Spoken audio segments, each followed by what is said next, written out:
सबसे पहले बात साइक्लोन यास की, जो बंगाल की खाड़ी से उठा चक्रवाती तूफान ओडिशा और पश्चिम बंगाल पहुंच चुका है और इन दोनों राज्यों के कई जिलों में जोरदार बारिश के साथ साथ तूफानी हवाएं भी चल रही हैं। आपके सामने अब स्क्रीन पर 6 तस्वीरें हैं। पहली तस्वीर ओडिशा के भद्रक इलाके से है, जहां यास के टकराने के बाद से जोरदार बारिश हो रही है। दूसरी तस्वीर ओडिशा के ही बालासोर की है, जहां समुद्र का पानी एक होटल में घुस गया। तीसरी तस्वीर ओडिशा के केंद्रापाड़ा की है, जहां तूफान की वजह से मूसलाधार बारिश हो रही है। चौथी तस्वीर पश्चिम बंगाल के दीघा की है, जहां कई रिहायशी इलाकों में समंदर का पानी घुस गया। कई गाड़ियां जो हैं वो पानी में डूब गईं। पांचवी तस्वीर बंगाल के दक्षिण 24 परगना की है, जहां नदियों का पानी कई गांव में घुस गया। छठी तस्वीर उत्तर 24 परगना की है, जहां तूफानी हवाओं की वजह से कई मकान धराशायी हो गए।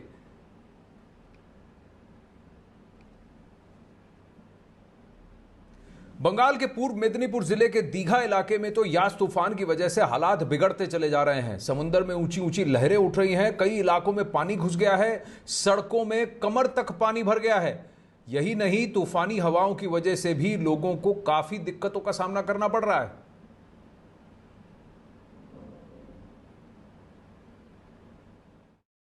तूफान यास के तांडव की तस्वीरें, ये दीघा है पूर्व मिदनापुर का, जहां पर समुद्र का पानी रिहायशी इलाकों में घुस गया है। आप देख सकते हैं वहां पर दुकानें, घर कुछ है, सब पूरी तरह से जलमग्न हो गया है। जो यहाँ पर ये मैदान है जहाँ बच्चे खेला करते थे, पूरी तरह से पानी के नीचे चला गया है। स्थानीय लोग यहाँ हैं, हम बात करेंगे। पहले कभी दीघा की तस्वीर ऐसी देखी थी? हर साल ही तो तूफान आता है। नहीं मैडम, ऐसा तस्वीर हम देखा नहीं पिछले 10-20 साल से।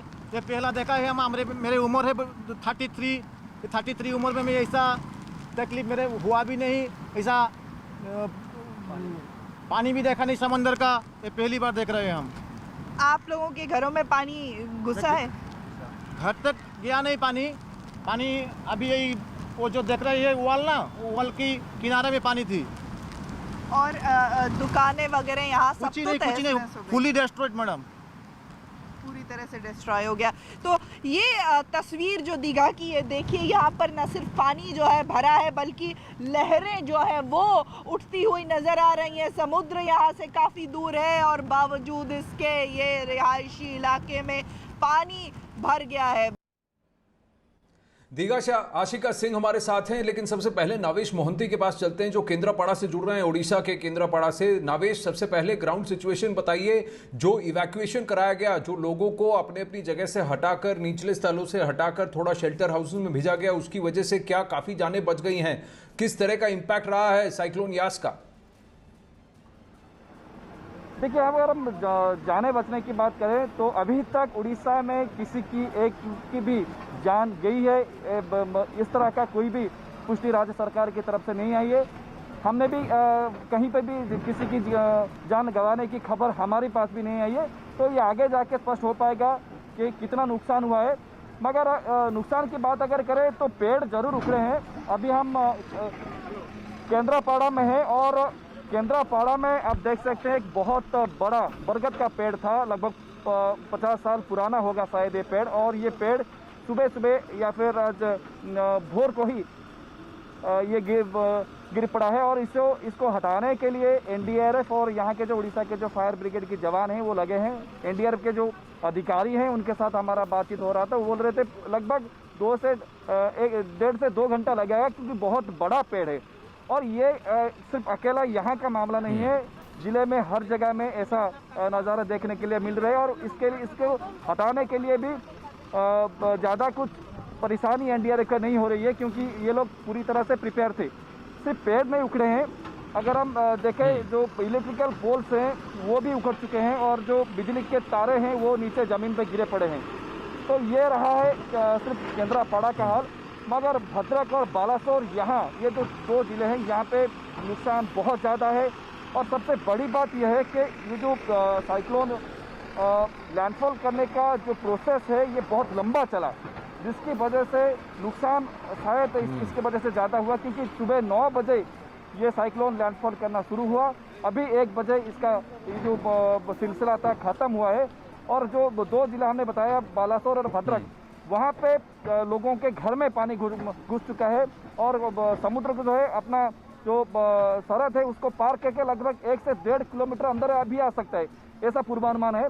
अगर आसमान की बात करें, अभी भी हवाएं चल रही हैं और तूफानी हवाओं का चलना अभी भी जारी है, बादलों का अभी बहना अभी भी जारी है। तो आपका कहना है कि इस तूफान की वजह से एक सुनामी जैसा इफेक्ट भी आ रहा है, क्योंकि 1 से 1.5 किलोमीटर अगर समुद्र तट के अंदर आ रहा है, यानी कि पानी में उफान है और पानी के लेवल जो है काफी बढ़ गए हैं। क्या ये हाई टाइड के साथ भी कोइंसाइड कर रहा है, ये देखने वाली बात है। लेकिन आप कह रहे हैं कि क्योंकि लोगों को वहां से हटा दिया गया था, तो अब तक जो है जान का नुकसान इसकी अपडेट उड़ीसा से नहीं आई है। लेकिन हाँ, काफी सारी जो है हानि पहुंची है, क्षति पहुंची है, बिजली के तारों को, पेड़ गिरे हैं, सड़कें खराब हुई हैं और कुछ मकानों को भी नुकसान पहुंचा है। ये अपडेट्स आ रहे हैं।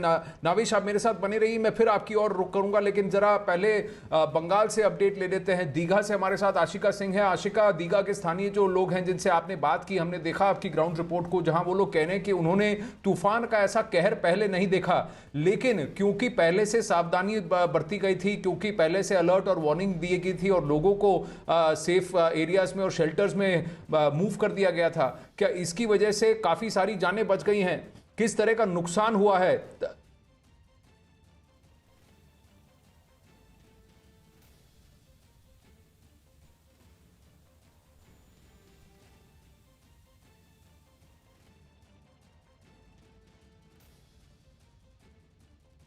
आशिका, फिर से आपसे बात करने की कोशिश करेंगे।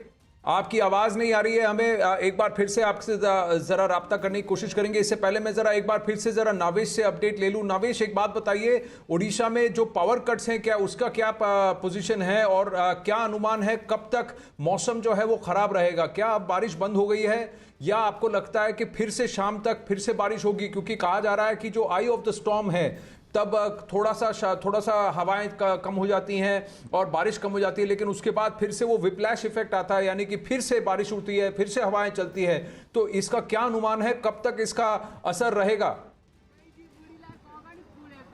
देखिए, दोबारा बारिश होने के लिए अभी आईएमडी की तरफ से इसका कोई भी पूर्वानुमान नहीं है, मगर हाँ, ये जो इसका आई है बहुत लंबा था, 35 किलोमीटर इसकी जो चौड़ाई थी, तो ये आई तो निकल गया। मगर देखिए, हवाएं अभी केंद्रापड़ा में है, यहाँ हवाओं की रफ्तार धीमी हुई है, मगर जो बालासोर और भद्रक है वहाँ हवा की रफ्तार अभी भी तेज है और ये शाम तक बनी रहेगी। अगर आप बारिश की बात पूछ रहे हैं तो बारिश, ऐसा राज्य सरकार की तरफ से बताया जा रहा है, बारिश आज रात तक भी हो सकती है और झमाझम बारिश हो सकती है, ज़्यादा बारिश भी हो सकती है। तो इसके वजह से जो स्थानीय लोग हैं उनको पहले से इवाकुएट कर दिया गया था। ज़्यादातर हमने देखा है इस केंद्रापड़ा जिले में भी कि निचले इलाके में पानी भर गया, पानी जैसा, समुद्र जैसा पानी, जो खेत खलियान है, जो कि ज़मीन है, सब पे पानी भर चुका है। तो इसकी वजह से बहुत सारे जो किसान है उनको तो हानि पहुंचेगी, मगर जान की बात अगर करें तो किसी की जान नहीं गई अभी तक, ये हम बता सकते हैं। अगर हम डैमेजेस की बात करें, जो इलेक्ट्रिकल पोल्स की बात हम कर रहे थे जो कि बिखरे पड़े हैं, बिजली के तार आप देख सकते हैं, खंबे खड़े हैं मगर तार नीचे गिरे पड़े हैं। सिर्फ एक ही जगह पे ये देखने के लिए नहीं मिल रहा है, जगह जगह पे ऐसा हो रहा है। मगर सबसे बड़ी बात यह है कि बहुत बड़ी संख्या में, लगभग 5 लाख लोगों को इवैक्यूएट किया गया। एक बहुत बड़ा ऑपरेशन, एक बहुत बड़ा मुहिम छिड़ी गई थी राज्य सरकार की तरफ से, जिसकी वजह से लोगों को ज़्यादा परेशानी नहीं हुआ। अभी और एक बात है, जो प्रेडिक्शन पहले था कि ये जो साइक्लोन है उसका रफ्तार हर घंटे या फिर उसका रफ्तार हर घंटे 185 किलोमीटर पर तक जा सकती है, मगर रफ्तार थोड़े धीमा रही, 135 के अंदर ये सिमट कर रहेगी, जिसकी वजह से नुकसान जितना आशंका किया जा रहा था उतना भारी नुकसान नहीं हुआ। अभी छोटे मोटे जो है वो जी हाँ, क्योंकि लैंडफॉल और होते होते ऐसा बताया गया कि हवा में जो तेजी थी समुंदर पर, जो अरब जो वहां पर बंगाल की खाड़ी में जो तेजी थी तूफानी हवाओं में, वो जैसे जैसे वो लैंडफॉल कर गया उड़ीसा बंगाल के तट पर आया, तब तक वो थोड़ा सा धीमा हो गया, जिसकी वजह से नुकसान थोड़ा कम दिख रहा है। लेकिन फिर भी उसका प्रकोप आप देखिए प्रकृति का कि कैसा आपके सामने दृश्य है। उड़ीसा में ही नहीं, नवेश मैं आपके पास फिर से रुक करता हूं, जरा आशिका से जुड़ते हैं, दीघा में ग्राउंड रिपोर्ट लेने की कोशिश करते हैं। आशिका, अगर आपको मेरी आवाज आ रही है जरा बताएं, क्या अभी वहां बारिश हो रही है या बारिश और हवाएं थोड़ी थम गई हैं? किस तरह का इंपैक्ट रहा है ग्राउंड पर? आनंद, हवाएं इतनी तेज है कि खड़े होना यहाँ पर मुश्किल हो रहा है मेरे लिए। बारिश भी अभी भी हो रही है। दीघा जो अपने खूबसूरत बीचेस के लिए जाना जाता है, यहाँ की तस्वीर देखिए पूरी तरह से तहस नहस हो चुकी है। ये विनाश की तस्वीरें हैं। ये जो बोल्डर्स आप देख रहे हैं पूरे बीच पर बिखरे हुए हैं, ये समुद्र की तरफ हुआ करते थे। और सुबह हाई टाइड जो कि पूर्णिमा के चलते एक तो, और दूसरा तूफान यास की वजह से हाई टाइड के चलते ये बोल्डर्स जो है वो पानी के साथ यहाँ पर आए हैं, इतने बड़े बड़े बोल्डर्स। और उधर की तस्वीरें में अगर आपको दिखाऊं, पेड़ जो है वो एक के बाद एक वो टूट करके गिर गए हैं। और ये पूरा जो बीच, इसका सुंदरीकरण विशेष तौर पर ध्यान देकर के ममता बनर्जी ने करवाया था। ये जो यहाँ पर रेलिंग है, बैठने की जगह है, और ये पूरी तरह से टूट गया है। तो ये यास की विनाश की तस्वीरें, हालांकि तूफान के बाद ही सही अनुमान लगाया जा सकेगा कि नुकसान कितना हुआ है, लेकिन अब भी यहाँ की जो तस्वीरें हैं, हवा तेज गति से चल रही है और बारिश भी हो रही है, समुद्र अब भी उफान पर है। तो जगह जगह से, राज्य की बात करें, करीब 12.5 लाख लोगों को निकाल करके सुरक्षित जगहों पर लाया गया है। लेकिन इस समय जो सबसे बड़ी मुसीबत प्रशासन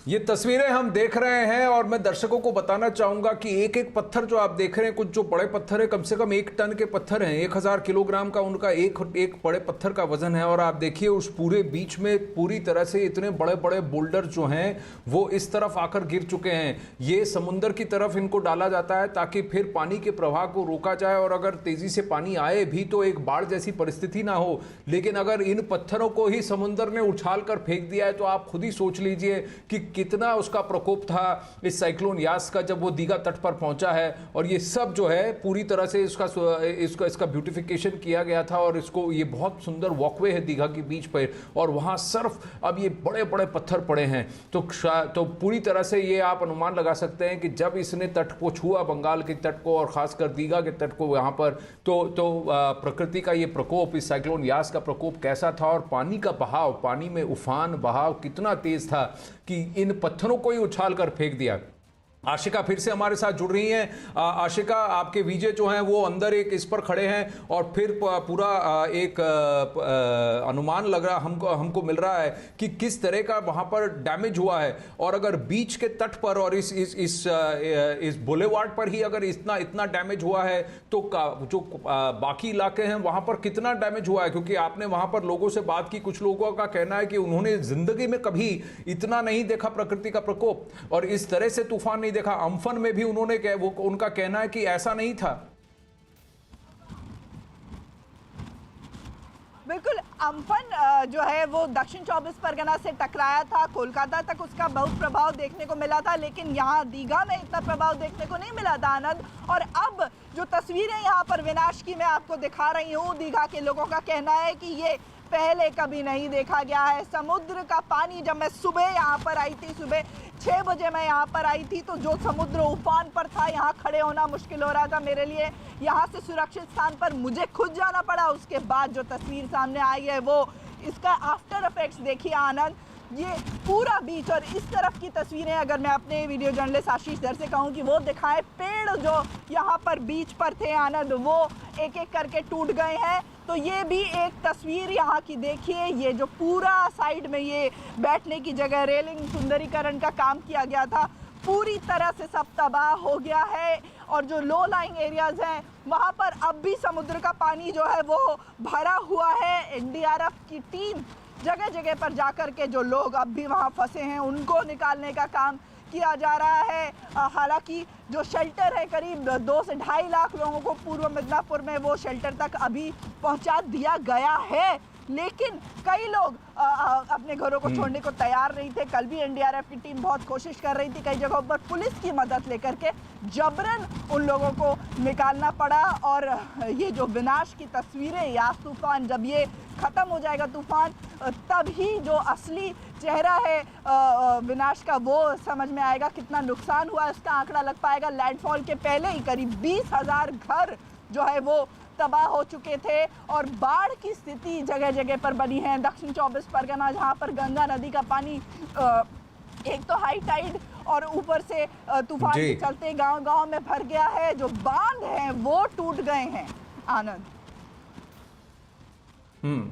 जी, और इस पर एक अलर्ट भी जारी किया गया था, क्योंकि आज जैसा आपने कहा आज बुध पूर्णिमा है, तो पूर्णिमा की वजह से हाई टाइड भी था सुबह और उसके बाद ये तूफान भी और समुंदर उफान पर, और फिर वहां पर कई जगह गंगा सागर और बाकी इलाकों में ये भी कहा गया था कि जो नदियां हैं उन पर जरा ध्यान दिया जाए, क्योंकि पानी के अधिक प्रवाह की वजह से वहां पर बांध टूट सकते हैं, बाढ़ की परिस्थिति हो सकती है। तो उसके नदी के आसपास के इलाकों में से भी सुवर्णरेखा और बहुत सारी नदियां हैं जहां जिसके आसपास से लोगों को हटा दिया गया था, क्योंकि इसकी भी वार्निंग दी गई थी। आशिका और नवेश, आप मेरे साथ बने रहिए। जरा थोड़े से और अपडेट्स में शेयर करना चाहूंगा यहां अखाड़ा में हमारे दर्शकों के साथ। ओडिशा और बंगाल के तट से टकराने के बाद यास तूफान अब थोड़ा सा कमजोर पड़ गया है, ऐसा कहा जा रहा है। हालांकि बारिश अभी भी हो रही है कई जगह और तेज हवाएं चल रही हैं। दोपहर के बाद तूफान की रफ्तार में कुछ कमी और आएगी।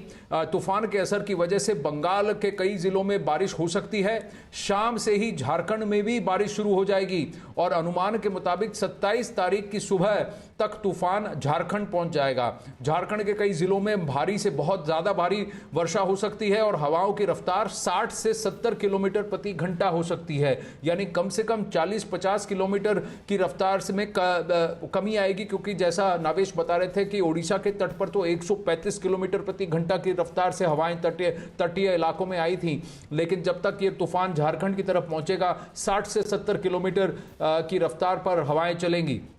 दूसरी एक और बात, अगर हम बंगाल का ही अनुमान करें तो कोलकाता में भी तेज हवाएं और बारिश का अनुमान है। यास तूफान के तट पर टकराते ही बंगाल के कई इलाकों में तेज हवाओं के साथ बारिश हुई। दक्षिण 24 परगना की बात आशिका कर रही थी, वहां के कई गांवों में पानी घुस गया है। दीघा में तो कई गाड़ियां पानी में डूब गई। दक्षिण 24 परगना के संदेश खाली इलाके में बारिश की वजह से बांध टूट गया और पानी जो है वो गांव में घुस गया।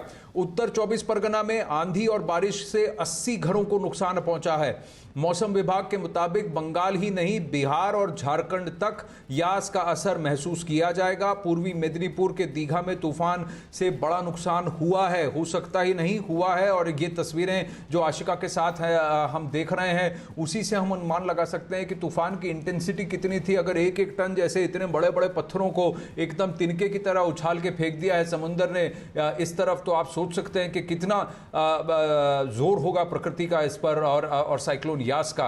अब यास के बड़े नुकसान का अंदेशा जताया जा रहा है। यास की वजह से राज्य सरकार ने भी लोगों को बचाने के लिए पूरी ताकत झोंक दी है। यास के खतरे को देखते हुए बंगाल की मुख्यमंत्री ममता बनर्जी पूरी स्थिति पर नजर रख रही हैं। ममता बनर्जी खुद कोलकाता में बनाए गए कमांड सेंटर में पहुंचकर अधिकारियों से उन्होंने स्थिति की जानकारी ली, निरीक्षण किया, देखा कि किस तरह की रिलीफ एक्टिविटीज़ हैं और राहत कार्य में किस तरह से कितनी पुख्ता है और इंतजामात कितने पुख्ता हैं। तूफान से बचने के लिए एजेंसियों ने पूरी ताकत झोंक दी है। सेना, एनडीआरएफ, कोस्ट गार्ड सभी तैनात हैं और सभी सक्रिय हैं इस वक्त। जहां हम देख रहे हैं उड़ीसा में भी एनडीआरएफ की टीम ही सड़क को अभी क्लियर कर रही है। एक बहुत बड़ा बरगद का पेड़ जो गिरा है नावेश के ठीक पीछे, उसकी क्लियरिंग का काम जो है वो एनडीआरएफ के लोगों ने ही उसका बीड़ा उठाया है और बड़ी ताकत से और तेजी से फुर्ती से काम चल रहा है वहां। वहीं पश्चिम बंगाल के दक्षिण 24 परगना में यास तूफान की वजह से भारी बारिश हो रही है। जिले के संदेशखाली इलाके में नदी पर बना एक बांध टूट गया, जिसकी वजह से कई गांव में पानी भर गया। इसके बाद एनडीआरएफ की टीमें गांव में फंसे लोगों को निकालने के लिए और उन्हें सुरक्षित जगह पहुंचाने में जुट गई हैं।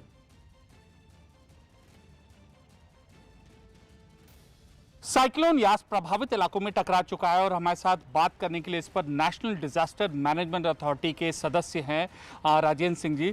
सर, अभी क्या प्रारंभिक सूचना मिली है, कहाँ कहाँ टकराया है? देखिए, अभी ये टकरा गया है उड़ीसा और वेस्ट बंगाल के कोस्ट पे। ये जो है साइक्लोन सुबह 10:20 पे आ चुका है, टकरा चुका है।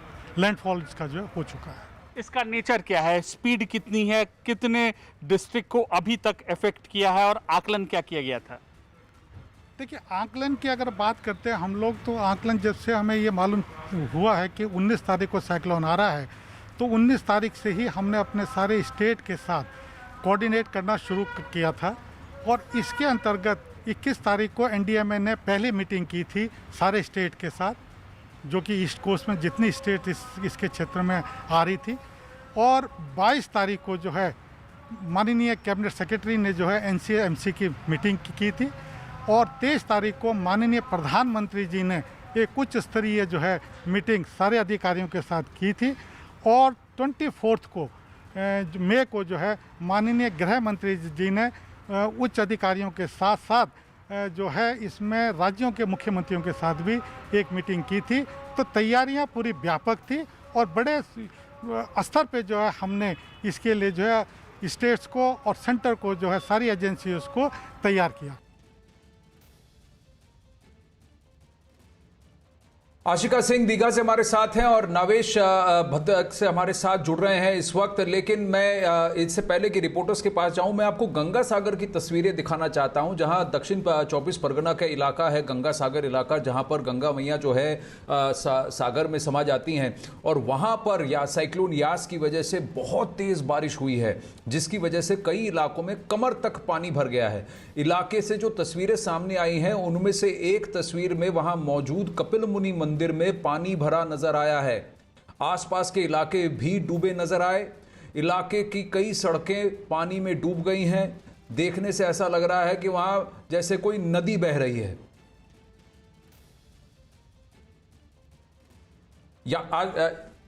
आशिका सिंह हमारे साथ हैं। आशिका, नावेश तो केंद्रपाड़ा और उड़ीसा का हाल बता रहे हैं, लेकिन बंगाल में सबसे बड़ी बात यह है, पानी जो तट से आया है, समुंदर से आ रहा है, वो एक बारिश की वजह से कई जो नदियां हैं वो भी उफान पे हैं और अपने अपने बांध तोड़ रही हैं, जिसकी वजह से कई इलाकों में अब बाढ़ जैसी परिस्थिति आ गई है। अब आप गंगा सागर इलाके को ही देख लीजिए,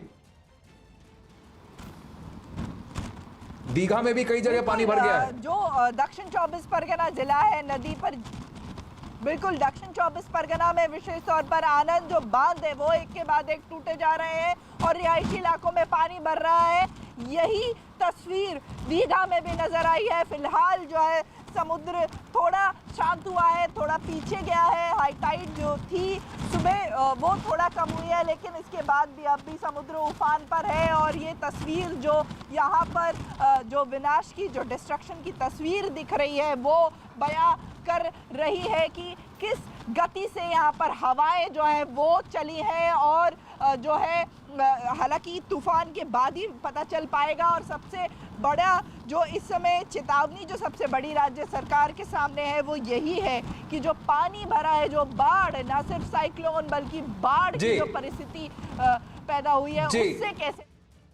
आशिका और नवेश, आपके अपडेट्स के लिए धन्यवाद। साइक्लोन यास के अपडेट्स हमने आपको दिखाए। दूसरी तरफ ये इस वक्त प्रकृति का प्रकोप उस वक्त है जब हम एक पैंडेमिक से लड़ रहे हैं और इससे जुड़े कुछ आंकड़े सामने आ रहे हैं, जहां कई सारे राज्यों पर ये दोष है कि वो वैक्सीन की किल्लत के समय वैक्सीन को वेस्ट कर रहे हैं, वैक्सीन को बर्बाद कर रहे हैं। तो एक तरफ राज्य वैक्सीन की कमी की दलीलें दे रहे हैं, तो दूसरी तरफ कई सारे राज्य ऐसे हैं जहां बड़े पैमाने पर वैक्सीन की बर्बादी हो रही है। केंद्र सरकार ने कई राज्यों और केंद्र शासित प्रदेशों को वैक्सीन की बर्बादी रोकने और टीकाकरण को तेज करने की सलाह दी है।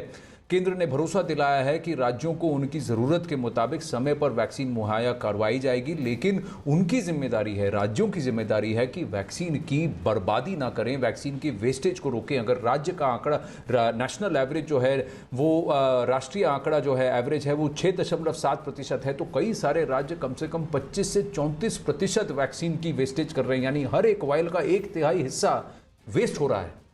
अब ये आंकड़े सामने आए हैं। राज्यों को वैक्सीन की बर्बादी के बिल पूरी तरह से कम करने की अपील की गई है। जानकारी के मुताबिक वैक्सीन की सबसे ज्यादा बर्बादी झारखंड में हो रही है, जहां औसतन 37% से ज्यादा वैक्सीन बर्बाद होने का दावा किया जा रहा है। इसी तरह छत्तीसगढ़ में 30%, तमिलनाडु में 15%, जम्मू कश्मीर में करीब 11%, मध्य प्रदेश में 11% वैक्सीन बर्बाद होने के आंकड़े सामने आए हैं। रवि जुड़ रहे हैं डिटेल्स के साथ। रवि, अगर नेशनल एवरेज 6.7% है, केरल जैसा प्रदेश जो है वो जितनी डोसेस दी गई हैं उसका 0% वेस्टेज है, तो कुछ ऐसे राज्य हैं जो एक तरफ प्रधानमंत्री पर आक्षेप करते हैं, बेवजह की सियासत करते हैं, वैक्सीन कम होने की दलील करते हैं और खुद वैक्सीन बर्बाद कर रहे हैं। आनंद, देखिए आप बिल्कुल सही कह रहे हैं और कई राज्यों से इस तरीके की शिकायतें बार बार आती रही हैं कि कोरोना की वैक्सीन उनके पास में नहीं है, खत्म हो गई है। कई राज्यों से इस तरीके की शिकायतें आई हैं, बड़े मुख्यमंत्रियों के भी बयान आए हैं। लेकिन ये जो देखा जा रहा है, और ये सिर्फ ये केंद्र सरकार की ही आंकड़े नहीं है, और राज्यों की तरफ से जो मुहैया कराए जाते हैं आंकड़े, उसके मुताबिक ये जो आंकड़े दिए गए हैं और जिसमें जो नेशनल एवरेज है 6.3% है वैक्सीन की बर्बादी का, इसका कई गुना जो बर्बाद कर रहे हैं कई राज्य। और ये भी कहा गया है केंद्र सरकार की तरफ से कि 1,77,00,000 डोज जो वैक्सीन है ये अभी राज्यों के पास में मौजूद है इस समय के हालात में, और केंद्र सरकार की तरफ से दिए गए हैं। क्योंकि अक्सर केंद्र सरकार की तरफ से ये आंकड़े दिए जाते हैं कि राज्यों के पास में इस समय कितनी ज्यादा वैक्सीन अवेलेबल है, तो उसका भी आंकड़ा दिया गया है कि 1,77,00,000 डोज इस समय अवेलेबल है, क्योंकि 20 करोड़ से ज्यादा वैक्सीनेशन हो चुका है देश में। तो यानी कि इस तरीके की कमी को लेकर केंद्र सरकार ने जिक्र किया है कि कमी नहीं है, राज्यों के पास है। अगर वैक्सीन की बर्बादी को रोकें तो कमी का अगर आपको ये कहना है कि हमारे पास वैक्सीन नहीं है, तो जितनी आपके पास खेप है उसको पहले वैक्सीन लगवा दीजिए लोगों पे और फिर कहिए कि हमारे पास नहीं है। कई सारी राज्य सरकारें हैं जो 5-6 लाख 10 लाख वैक्सीन डोसेस की खेप पर बैठी हैं और कह रही हैं कि हमारे पास वैक्सीन नहीं है, और वहां देखिए 37% वैक्सीन का वेस्टेज, यानी कि 10 डोसेस का एक वायल होता है, उसमें से कम 4 डोज जो है आप वेस्ट कर रहे हैं। ऐसी राज्य सरकारें हैं जो बेवजह की सियासत कर रही हैं, वैक्सीन की किल्लत का हवाला दे रही हैं, लेकिन इस तरफ वैक्सीन को बर्बाद भी कर रही हैं। वहीं वैक्सीन के मुद्दे पर दिल्ली और केंद्र सरकार के बीच आरोप प्रत्यारोप लगातार जारी है। इस कड़ी में दिल्ली के मुख्यमंत्री अरविंद केजरीवाल ने एक बार फिर केंद्र पर निशाना साधा है और केंद्र के वैक्सीन मुहैया करवाने की अपील की है। केंद्र सरकार पर तंज कसते हुए अरविंद केजरीवाल ने कहा है कि पाकिस्तान ने भारत पर हमला कर दिया तो केंद्र सरकार ये तो नहीं पूछेगी कि क्या दिल्ली ने टैंक खरीदे या नहीं। केंद्र सरकार को वो सेंस ऑफ अर्जेंसी दिखानी पड़ेगी, वॉर फुटिंग के ऊपर इस वैक्सीनेशन के कार्यक्रम को चलाना पड़ेगा, अदरवाइज काम नहीं चलेगा। केंद्र राज्य सरकार, ये तो ऐसे होगा कि मान लो कल पाकिस्तान वॉर कर दे हमारे देश पे और फिर वो कहे अरे दिल्ली वालों ने न्यूक्लियर बम बनाया क्या, उत्तर प्रदेश वालों ने टैंक खरीदा क्या, बिहार वालों ने, और राज्य केंद्र सरकार कह दे सारे अपना अपना सब संभाल लेना। ऐसे थोड़ी होगा। केंद्र सरकार की जिम्मेदारी है वैक्सीन खरीदने की, वैक्सीन प्रोक्योर करने की, वैक्सीन सप्लाई करने की। अखाड़ा में आपका एक बार फिर से स्वागत है। देश भर में कोरोना के बीच 3 कृषि कानूनों के सुधारों के खिलाफ आज जो किसान प्रोटेस्ट कर रहे हैं, मोर्चा संभाले हैं, पिछले 6 महीने से आज वो विरोध दिवस मना रहे हैं। एक तरफ देश जहां कोरोना महामारी से जूझ रहा है, वहीं संयुक्त किसान मोर्चा आज देश भर में विरोध दिवस मना रहा है, क्योंकि आज दिल्ली की सीमाओं पर चल रहे किसान आंदोलन को 6 महीने पूरे हो गए हैं। और यही वजह है कि आज किसान पूरे देश में किसान काला दिवस मना रहे हैं। 20 विरोध प्रदर्शन के दौरान किसान घर और गाड़ियों में काले झंडे लगाकर कृषि सुधार कानूनों का विरोध तो कर रहे हैं, लेकिन जहां जहां भीड़ इकट्ठा हो रही है वहां कहीं पर भी जहां पर जो है कोविड प्रोटोकॉल्स और गाइडलाइंस, सोशल डिस्टेंसिंग, मास्क लगाना, ये सब का कहीं पर भी पालन नहीं हो रहा है। दिल्ली के गाजीपुर बॉर्डर, सिंघू बॉर्डर और टिकरी बॉर्डर पर किसानों ने काले झंडे दिखाकर विरोध जताया और नारेबाजी की। गाजीपुर बॉर्डर पर खुद भारतीय किसान यूनियन के राकेश टिकैत ने विरोध प्रदर्शन की अगुवाई की और हाथों में काले झंडे लेकर विरोध जताया। इसी तरह टिकरी बॉर्डर और सिंघू बॉर्डर पर भी किसानों ने कृषि सुधार कानून की वापसी की मांग पर प्रदर्शन किया।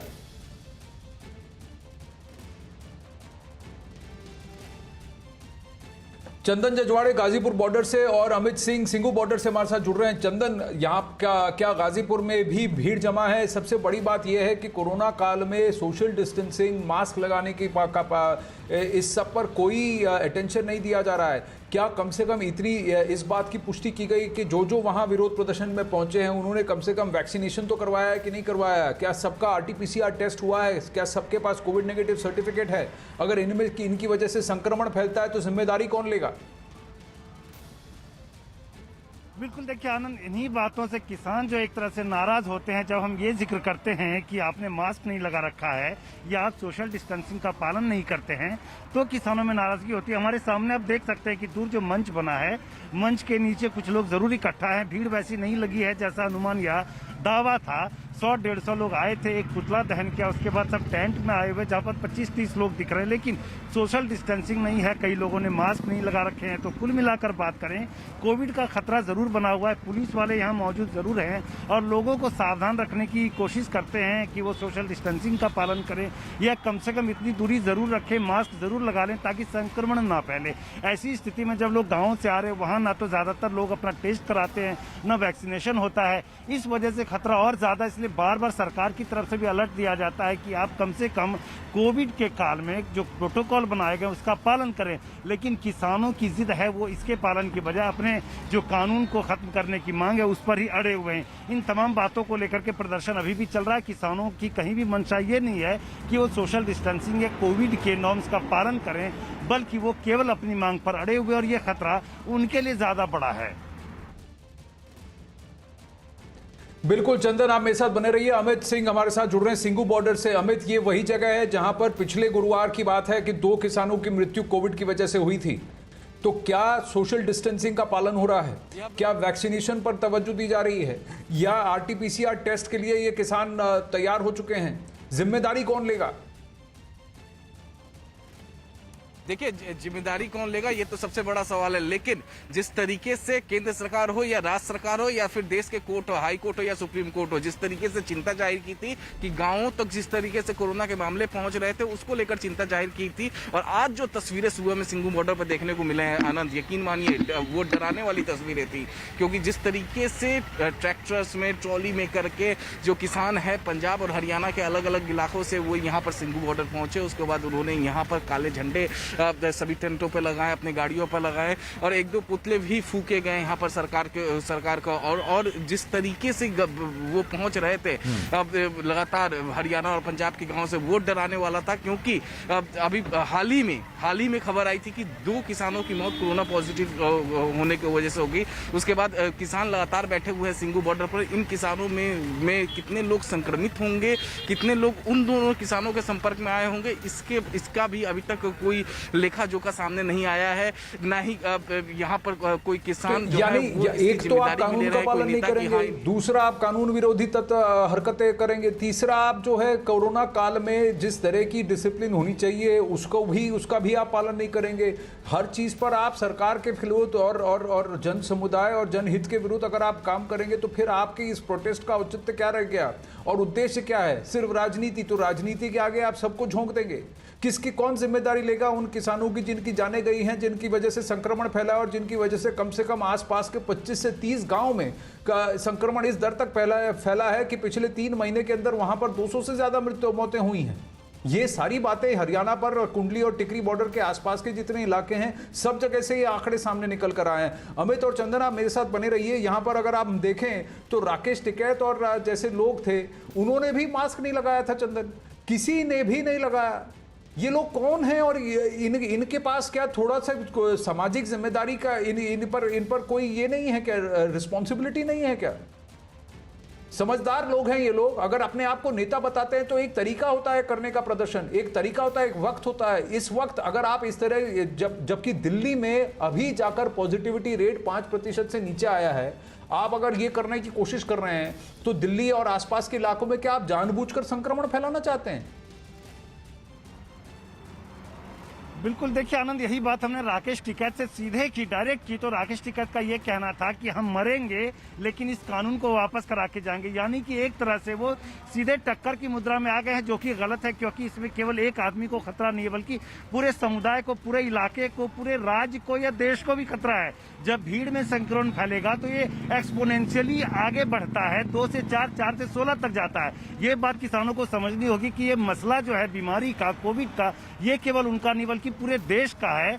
भले ही कृषि कानून उनका मसला हो, लेकिन इस आंदोलन को थोड़े दिनों तक टाला जा सकता था। इसको लेकर के मांगे भी उठी थी, लेकिन फिलहाल जो कई किसान संगठन वो अड़े हुए हैं कि हमारी मांगे पूरी करो, और कोविड के इस सेंसिटिव टाइम पर भी वो अपनी मांग को लेकर के अड़े हुए हैं और भीड़ इकट्ठा करके अपना प्रदर्शन जारी रखे हुए हैं। लेकिन किस तरह के इंतजामात हैं? क्या पुलिस वहां पर कुछ काम नहीं कर रही है? वहां पर क्या आरटीपीसीआर टेस्टिंग नहीं हो रहा है? क्या ये बात की ये कंडीशन क्यों नहीं लगाया गया कि जितने भी वहां पर धरना करने के लिए, प्रदर्शन करने के लिए आएंगे किसान, वो या तो अपना आरटीपीसीआर टेस्ट कराकर कोविड नेगेटिव से अपने आप को सिद्ध करें, या फिर दोनों वैक्सीनेशन डोज की सर्टिफिकेट दिखाएं? चंदन, देखिए आनंद, ये बात यहाँ पर थोड़ी सी प्रॉब्लम वाली इसलिए है क्योंकि यहाँ पर कोई रजिस्टर्ड नहीं होता है। जैसे ट्रेन में हम देखते हैं कि टिकट लेकर के लोग जाते हैं या एयरपोर्ट पर जाते हैं, यहाँ जो कई रास्ते और रास्तों से लोग आते हैं। दूसरी बात यह कि एक आंदोलन है जहाँ टकराहट हो सकती है, दोनों ही गुटों में, पुलिस और जो किसान है उन दोनों में आपस में झड़प भी हो सकती है। इसलिए पुलिस भी चाहती है कि शांतिपूर्वक प्रदर्शन और किसी बात के लिए किसानों पर दबाव बनाने से मामला बिगड़ सकता है। इसलिए आप देख सकते हैं कि पुलिस वाले जरूर यहाँ पर जगह जगह पर निगरानी करते कि कम से कम लॉ एंड ऑर्डर की स्थिति बरकरार रहे, लॉलेसनेस ना हो। लेकिन किसानों को अपनी तरफ से समझना होगा कि ना केवल वो सरकार से लड़ रहे, बल्कि इस तरह की बीमारी अगर फैलती है तो उन्हें अपने परिवार को, घर को भी संभालना होगा। ये किसानों की व्यक्तिगत जिम्मेदारी भी होनी चाहिए कि वो कम से कम ये एहतियात बरतें ताकि उनका समाज, उनका परिवार सुरक्षित रहे। तो हर चीज के लिए हम मार्शलिंग नहीं कर सकते, हर एक के ऊपर मार्शल नहीं लगा सकते कि हर आदमी एक दूसरे से दूरी बना करके रखे। उन्हें बार बार सूचना दी जाती है। हमने देखा कि लोगों ने जब यहाँ पर पुतला दहन किया तो पुलिस वाले अचानक हरकत में आए, लोगों को तितर बितर करने की या दूर करने की कोशिश की। लेकिन जब भीड़ ऐसी होती जो नियंत्रित नहीं हो सकती है, जो कंट्रोल से बाहर है, नारे लगा रही है, झंडे बुलंद कर रही है, उनको कंट्रोल करना थोड़ा मुश्किल होता है पुलिस वालों के लिए भी। तो ये भीड़ तंत्र क्या आगे जाकर क्या ये भीड़ तंत्र ही हो जाएगा का तरीका? हम ये देख रहे हैं पिछले 2-3 साल से अमित की ये भीड़ तंत्र का ही हथकंडे अपना रहे। किसी न किसी बहाने ये भीड़ तंत्र क्रिएट किया जा रहा है कि राजधानी में किसी न किसी तरह से कलेश पैदा किया जाए, और खासकर महामारी के वक्त अगर इस तरह का काम करते हैं। देखिए, पंजाब के मुख्यमंत्री ने कहा, पंजाब के पंचायत मिनिस्टर ने कहा, हरियाणा के मुख्यमंत्री, हरियाणा के हेल्थ मिनिस्टर, हर किसी ने आंकड़े दिए। हर किसी ने यह भी कहा कि देखिए इस प्रोटेस्ट, इस आंदोलन की वजह से और जितने लोग यहां जा रहे हैं इसकी वजह से संक्रमण फैल रहा है, गांव में फैल रहा है। इसकी जिम्मेदारी भी तो किसी को लेनी होगी। अमित, राकेश टिकैत सबसे बड़े गुनहगार निकल के आ रहे हैं। वो खुद मास्क नहीं लगाते, दाढ़ी पे मास्क लगाकर भाषण देते रहते हैं, घूमते रहते हैं। ये किस तरह की नेतागिरी है? देखिए आनंद, केवल राकेश टिकैत ही नहीं, मेरी भी आज सुबह में जितनी भी नेताओं से यहाँ पर सिंगू बॉर्डर से बात हुई है, वो कोई भी नेता जो है वो मास्क नहीं लगाते। सोशल डिस्टेंसिंग का तो नामो निशान यहाँ पर नहीं है। लोग जो है एक दूसरे से चिपके हुए हैं। और ये जो अब आज विरोध दिवस मनाया जा रहा है, आखिरकार जब शुरुआत में ये शुरू हुआ था किसान आंदोलन, तो उस वक्त सिंगू बॉर्डर पर काफ़ी ज़्यादा तादाद में लोग थे। जितने भी टेंट थे सब में सैकड़ों की तादाद में लोग थे। लेकिन आज के हालात ये है कि अगर टेंट के अंदर चले जाएंगे तो एक टेंट में 2 लोग मिलेंगे या 3 लोग। तो कहीं ना कहीं इस आंदोलन में जान फूंकने के लिए भी ये विरोध दिवस मनाया जा रहा है। एक तस्वीर मैं आपको दिखा देता हूँ आनंद। देखिए, दिल्ली पुलिस किस तरीके से सतर्क है। दिल्ली पुलिस नहीं चाहती है कि ये जो किसान है वो दिल्ली में दाखिल हो, संक्रमण का खतरा बढ़े। तो इस वजह से दिल्ली पुलिस ने आज पूरे इस बॉर्डर को सील कर दिया है। यानी जो बाइक से भी जाना चाहे उसको नहीं जाने दिया जा रहा है अंदर। नहीं तो ये लोग दिल्ली के अंदर नहीं आए, दिल्ली के आसपास आए, दिल्ली के अंदर नहीं आए, लेकिन आसपास के राज्यों में, गांव में चले जाएं और फिर वहां पर संक्रमण फैलाया चलेगा। ये किस तरह की राजनीति हुई?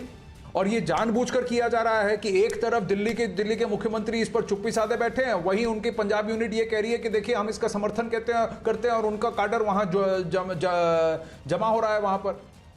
ये 8 महीने बाद पंजाब में चुनाव है, इसलिए ये खेल खेला जा रहा है, और वो भी लोगों की जिंदगी के साथ। अमित और चंदन, बहुत बहुत धन्यवाद। अखाड़ा में समय कम है, पर हमने एक पड़ताल की यहाँ न्यूज़ 18 इंडिया पर। क्या गाजीपुर, टिकरी, सिंघू, इन बॉर्डर एरियाज पर, ये दिल्ली के आसपास के जो बॉर्डर इलाके हैं जहां पर ये लोग इकट्ठा हो रहे हैं धरना देने के लिए और 6 महीना और ब्लैक डे मनाने की कोशिश कर रहे हैं, इसकी वजह से क्या संक्रमण फैलेगा? कितने लोग हैं यहां पर और किस तरह से, क्या कोई भी मॉनिटरिंग हो रही है, कोई भी सवाल पूछा जा रहा है? इसकी हमने डिटेल पड़ताल करने की कोशिश की। सवाल यह है कि कोरोना की दूसरी लहर का कहर जारी है। ऐसे में दिल्ली के सिंघू बॉर्डर पर 6 महीने से आंदोलन कर रहे किसान जिस तरह भीड़ के रूप में यहां रहते हैं, क्या वो वायरस के लिहाज से खतरनाक नहीं है? किसानों के धरने की वजह से दिल्ली एनसीआर समेत कितनी जगहों पर कोरोना के मरीज या वायरस फैलने का खतरा बढ़ा है?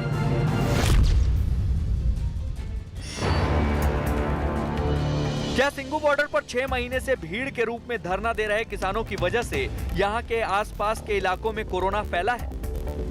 ये किसानों का ही टेंट है और पिछले 6 महीने से इसी तरीके से ये टेंट यहाँ पर बरकरार है और आप देख सकते हैं कि इसके जो छत है वो छत भी इस वक्त बांस काट कर यहाँ पर पुख्ता बना दिए गए हैं और यहाँ पर जो किसान हैं वो लगातार यहाँ पर 6 महीनों से डटे हुए हैं। तस्वीरों में यहाँ पर आप देख सकते हैं कि किस तरीके से किसान यहाँ पर पिछले 6 महीनों से डटे हुए हैं। सीधे हम इनसे बात करते हैं। अपने घरों पे, अपने फार्म हाउस पे, गाड़ियों पे काला झंडा लहराना है और गवर्नमेंट का हर तरीके से विरोध करना है।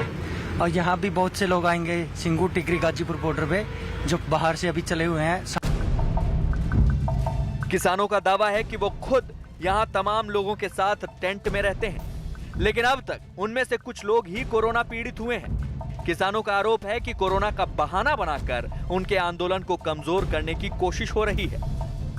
आप कब से यहाँ पर डटे हुए हैं? 6 दिन हो गए, 6 दिन हो गए यहाँ डटे यहाँ। 6 महीने हो गए। हाँ, ना जी कोई कोरोना बिल्कुल खत्म है। वैसे बकवास कर रहे हैं। हमारे गांव है रिचौली, वहाँ कई आदमी मर गए, कहने लगे भाई कोरोना से मरे हैं। कोई कोरोना नहीं, वहाँ है टावर की गर्मी के कारण एक्सीडेंट होकर मरे हो। सिंघू बॉर्डर पर सैकड़ों टेंट बनाकर रहने वाले किसान कोरोना के दावों को आंदोलन के खिलाफ सियासी साजिश करार दे रहे हैं। लेकिन क्या किसान इस बात से इनकार कर सकते हैं कि भीड़ में कोरोना वायरस तेजी से फैलता है? आंदोलन में शामिल रहने वाले जो लोग दिल्ली से पंजाब तक आते जाते हैं, क्या उनके जरिए कोरोना एक राज्य से दूसरे राज्य में तेजी से नहीं फैल रहा?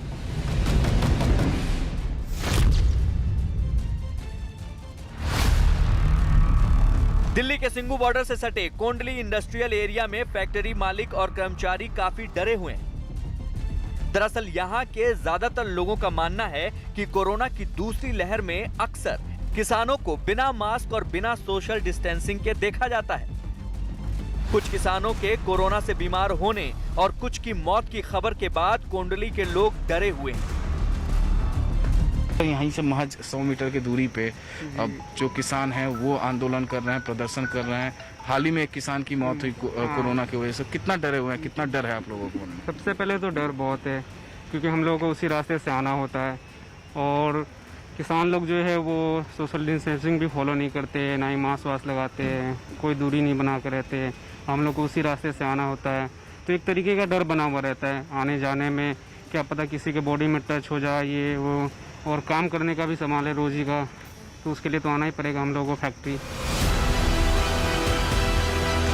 वैसे तो कोरोना की वजह से जारी लॉकडाउन में कोंडली इंडस्ट्रियल एरिया की ज्यादातर फैक्ट्री बंद है, लेकिन यहाँ छोटी बड़ी करीब 2000 से ज्यादा फैक्ट्रियां हैं, जिनमें से जरूरी चीजों वाले कारखाने चल रहे हैं। यहाँ काम करने वाले लोग किसानों के टेंट के पास से अक्सर आते जाते हैं, इसलिए उन्हें डर है कि किसानों की भीड़ से कोरोना का खतरा ज्यादा है। डर लगता है? बिल्कुल डर लगता है। वो लोग लोग तो कोई मास्क ही नहीं पहनता और सब हम लोगों को रास्ता से वहीं से आना पड़ता है, इसलिए हम लोग बचा करके जहाँ तक होता है आते रहते हैं। काम तो करना है इसलिए आते हैं, बच के काम तो करना है इसलिए आना पड़ता है रोज। और यहाँ पर जो ये काम होता है वो पीपीई किट बनने का काम होता है। तो जो एसेंशियल सर्विसेज वाली जो फैक्ट्रियाँ हैं वो फैक्ट्रियाँ कोंडली इंडस्ट्रियल एरिया में चल रही हैं। कोंडली एरिया के कुछ फैक्ट्री मालिकों का दावा है कि वो किसानों से कई बार आंदोलन खत्म करने की अपील कर चुके हैं, क्योंकि कोरोना काल में उनके कई कर्मचारी कोरोना से पीड़ित हो चुके हैं और बीमार होने वाले ज्यादातर लोग सिंघू बॉर्डर के आसपास ही रहते हैं। इतनी दहशत है कोरोना को इस बार लेके, क्योंकि जो लहर है उसमें ना ही लोग संक्रमित हो रहे हैं कोरोना से ज़्यादा, बल्कि इस बार डेथ रेशो भी बहुत ज़्यादा है। और जितना कि सिंगू बॉर्डर का सुनने में आता है और यहाँ पे जो भी केसेस आ रहे हैं कोरोना के और जो अनफॉर्चुनेट डेथ्स हो रही हैं हमारे किसान भाइयों की, तो उस वजह से ये लगता है कि जितना बंदा आ भी रहा है वो भी दहशत में बढ़ता जा रहा है। भीड़ वाली जगहों पर कोरोना बहुत तेजी से फैलता है और जब भीड़ में शामिल लोग अलग अलग जगहों पर जाते हैं तो वो कोरोना को ज्यादा फैलाते हैं। इस बात से कोई इनकार नहीं कर सकता। हालांकि इसी बीच हरियाणा सरकार की आंतरिक रिपोर्ट आई है जिसमें किसान आंदोलन की वजह से हरियाणा के कई गांवों में कोरोना फैलने का दावा किया गया है। हरियाणा सरकार ने 2020 और 2021 के एक महीने के आंकड़े जुटाए। 20 अप्रैल से 11 मई तक की टाइम रिपोर्ट बनाई। 2021 में सोनीपत के 13 गांवों में कोरोना फैलने का दावा किया गया। हरियाणा सरकार के मुताबिक सोनीपत के 13 गांवों में 189 लोगों की मौत हुई। ज्यादातर ग्रामीणों की कोरोना से मौत का दावा किया गया है। दावा है कि सोनीपत के किसानों की सिंगू बॉर्डर में भागीदारी रही। करनाल, कैथल, जींद, झज्जर में कई ग्रामीणों की मौत हुई है। पिछले साल के मुकाबले इस साल ज्यादा मौत का दावा किया गया है। आंतरिक रिपोर्ट में गांव में कोरोना केस और मौत के लिए आंदोलन को जिम्मेदार बताया है। अप्रैल और मई और इस साल का अप्रैल और मई को कंपेयर करें तो 189 डेथ हुई है। 3 गुना डेथ ज़्यादा हुई है। स्वाई हो जाती 63 की 100 हो जाती तो मान लेते ये नेचुरल डेथ्स है। इतना ज़्यादा जो हमारा स्टैटिक्स का नियम होता है कि हम एवरेज देखते हैं कि एवरेज कितनी बढ़ रही है, तो 3 गुना अगर एवरेज बढ़ रही है तो ये सेल्फ जस्टिफिकेशन है कि ये किसान आंदोलन की वजह से, वहाँ पर रेगुलर आने जाने की वजह से वो वापस जो इन्फेक्शन लेके आ रहे हैं उस वजह से मौतें हो रही हैं। सरकार बार बार कहती है हम बातचीत के लिए तैयार हैं, किसान आगे नहीं आ रहे हैं, तो हमने भी पत्र लिखा कि ठीक है हम भी तैयार हैं, तुम तैयार हो तो हम भी तैयार हैं। करना तो उन्होंने कुछ है नहीं, लेकिन पत्र का जवाब इसलिए उनको दिया है कि लोग ये ना कहें कि किसान कुछ जिद पकड़े हुए। हरियाणा सरकार किसानों को दोषी मानती है कोविड फैलाने के लिए, चूंकि वो धरना दे रहे। क्या 5 विधानसभाओं के चुनाव किसानों ने कराए थे? क्या कुंभ का मेला किसानों ने कराया था? क्या उत्तर प्रदेश के पंचायतों के चुनाव किसानों ने कराए थे? दिल्ली के सिंगू बॉर्डर के अलावा गाजीपुर बॉर्डर पर भी किसानों का आंदोलन 6 महीने से जारी है। किसानों का आरोप है कि कोरोना के बहाने उन्हें यहां से हटाने की कोशिश हो रही है। आप लोग मास्क क्यों लेके, आपको डर नहीं लगता है? ये कोरोना के नाम से आप सब लोग हमें डरा रहे हो और कुछ नहीं है। ये सरकार के षड्यंत्र रचा गया ना कोरोना का, ये पूरे देश को ही पागल बनाने में लगे हुए हैं। गाजीपुर बॉर्डर से लेकर सिंगू बॉर्डर तक किसानों की भीड़ एक बार फिर बढ़ने लगी है। लोग पंजाब समेत आसपास के राज्यों से दिल्ली के बॉर्डर पर पहुंच रहे हैं। किसानों का ये दिल्ली कूच कोरोना के लिहाज से खतरनाक है, क्योंकि वायरस इंसानों के जरिए ही सफर करता है। 3 कृषि कानूनों को लेकर किसान लगातार दिल्ली की तरफ कूच कर रहे हैं और ये काफिला दिल्ली की तरफ जा रहा है। आप देख सकते हैं कि एक के बाद एक जो गाड़ियां हैं हजारों की संख्या में बस्ताड़ा टोल प्लाजा से निकली हैं और दिल्ली सिंगू बॉर्डर की तरफ कूच कर रही हैं।